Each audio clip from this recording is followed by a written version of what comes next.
before Syracuse can head to Atlanta and try to win another one of these trophies, the Orange has to make its way through Big East play first. Joining me now, WAER's Bill Spaulding and Z89's Robert Bacaj, and a special media roundtable talking about the past week. Pretty exciting week in Syracuse hoops. The Orange beats Cincinnati by 2, and then they beat Louisville by 2. And a pretty exciting week. What do you guys take away from that? It was really 2 huge games for the Orange. First, to beat the #1 team in the country on the road in really just a shocking game. Syracuse seemed dead to rights with about 45 seconds left. Louisville had the lead, the ball, everything going their way. But then Michael Carter-Williams, the steal, the dunk, and Syracuse comes out on top, and then Carter-Williams did it again against Cincinnati. Not a bad way to rebound after 8 turnovers against the Cardinals. Not at all. Great second half for him. He did very well. I was very impressed with Jim Boeheim saying that, you know what, this team actually shouldn't have won those 2 games, that they won by both 2 points, and the way they played against Providence earlier in the Big East schedule, I wasn't sure that Syracuse would be able to win these close games against good teams, but they show me that they can really do that. Well, you can argue that they haven't played great in any game so far yet in the Big East, outside of maybe Rutgers when they won by 25, but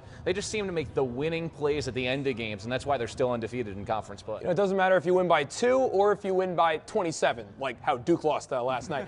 I mean, a win is a win, and it helps you so much just going down Big East, down Big East play rather, and trying to make the tournament. Now let's take a look at Villanova, one of the more inconsistent teams, I guess you could say, in the conference. They contended with Syracuse. They beat Louisville when the Cardinals were #5 in the country, but they also lost to Alabama.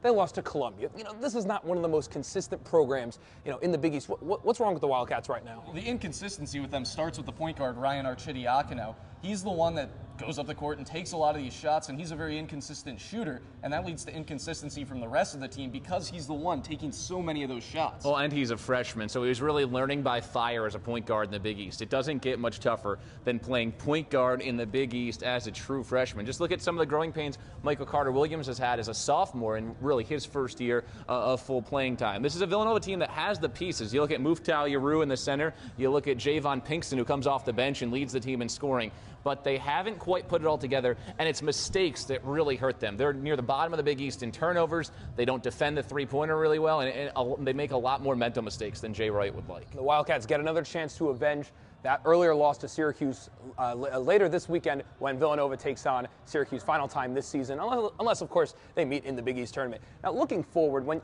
I take a look at the Syracuse front court, specifically Bacaj, Rakeem Christmas, and Dajuan Coleman, I see a group that they don't really score a lot of points. The past 3 games, they've combined to score 21 points. So Syracuse not really getting a lot of points in the paint, besides C.J. Fair, of course. But what do you think is the big issue for Syracuse heading down the stretch? Well, I think to win in the tournament, you just hit on it. You got to get something out of the big guys. Baimus Ikeda has really been the one who's worked himself into the rotation just by playing good defense and rebounding well. But in general, Dajuan Coleman, as a freshman, hasn't been able to stay on the court much. He might be their best offensive player, but he can't play defense very well. And Rakeem Christmas seems to have sleptwalked through the last 3 games after he scored 15 against Providence and looked like he was going to break out. He just, right now, hasn't been aggressive in Big East play. So you need more from your big guys for sure if you want to contend down the stretch. Absolutely. The guards have played well and carried Syracuse through the last few games. We've already talked about how well Michael Carter-Williams played in basically winning those last 2 games down the stretch. So really it comes down to the forwards having to score more points. Jim Boeheim said he expects about 10 points,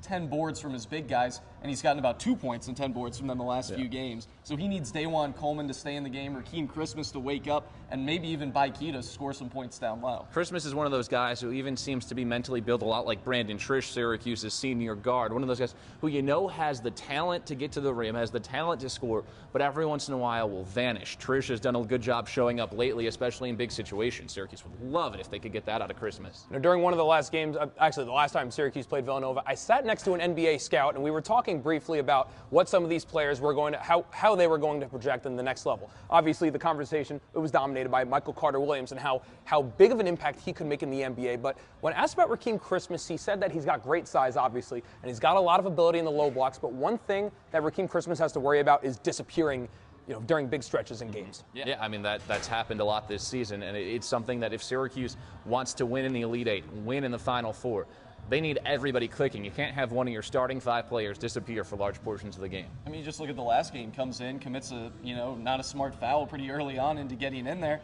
and he's back right out. He's got to make smarter plays down low, play defense, a little bit smarter, not take these fouls, and then I think he can take the next step. We'll see how Rakeem Christmas plays this weekend, as well as the rest of the Syracuse team. The Orange trying to put away the Wildcats for the 2nd time this season. Check out all our coverage on CitrusTV.net.